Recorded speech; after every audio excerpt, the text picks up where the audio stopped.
But you look at it and say, well, what is it that you expect Burnley to do? You know, they've broken their transfer record this summer, haven't they? They spent 15 million when they normally spend about 10 on individual players, and that's the highest they go to.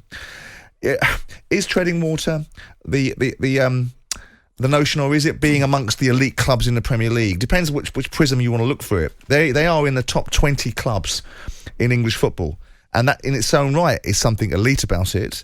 So I look at it and say, with the greatest will in the world, Burnley, you know, are a club that are very heavily dependent upon their manager, very heavily dependent upon being sensible in the transfer market.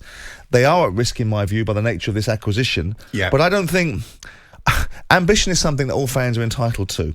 But Burnley being in the Premier League season after season, and to some extent, and to a lesser degree, because Crystal Palace has more resource around it, and as you've just seen, had a £90 million investment into it. Again, Crystal Palace staying in the Premier League for 8 or 9 years is something quite substantial.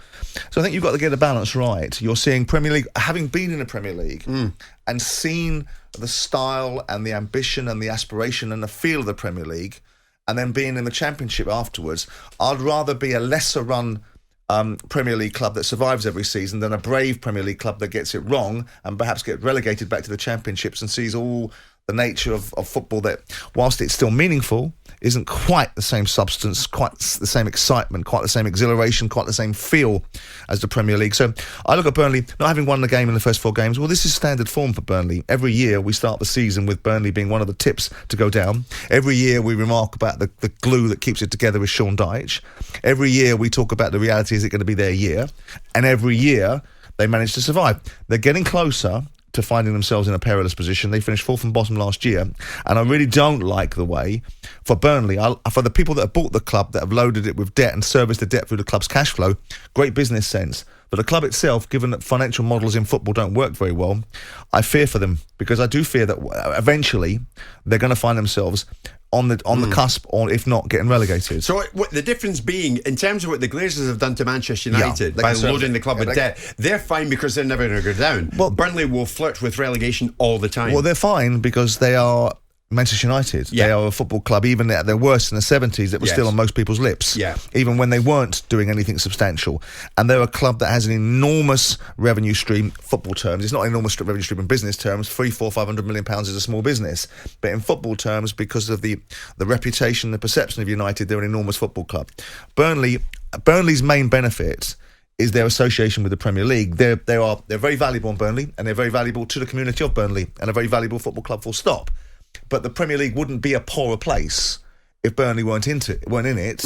They wouldn't perhaps be a poorer place if Crystal Palace weren't in it. But in brand terms, recognisability and marketability terms, it would be a poorer place if Manchester United weren't in it. Yeah. So you can't compare the nature of Burnley and Manchester United in terms of the way that they're structured. To me, Burnley Football Club are a great football club, done fantastically well.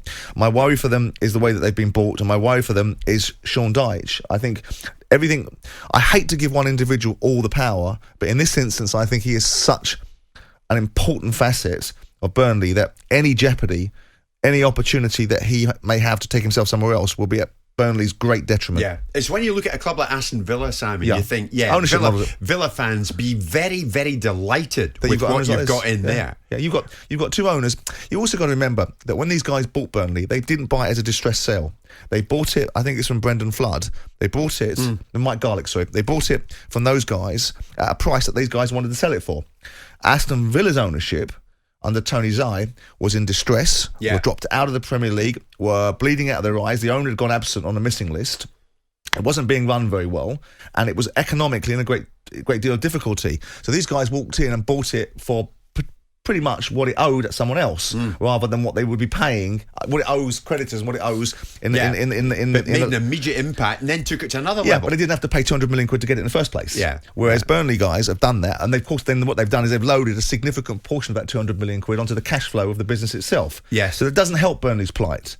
But if these guys are to be believed, they have got a new way of buying players. They've got this, artificial intelligence behind their scouting network, which they were happy to talk to us about 6-7 months ago. They had a new regime of buying players, and we'll see. But I suspect Burnley will always be You know, once upon a time they were knocking on the top 7, and that was a phenomenal achievement. But that's the exception. I don't think that will ever be the rule. No, but there's a lot to be admired about it. They're in the Premier League. They're in amongst the 20 biggest clubs in English football. They're amongst the 20 richest clubs in English football. It's a hell of an achievement, because I remember Burnley, when I first bought Palace, when Barry Kilby was the chairman and owner, was a football club with Stan Turn as manager, was getting 11,000, 12,000 fans at Turf Moor, and needed a real reboot.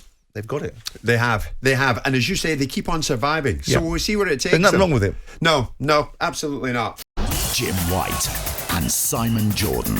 Monday to Thursday morning, 10 till 1. On AM, on DAB, via the talkSPORT app, and on your smart speaker. talkSPORT.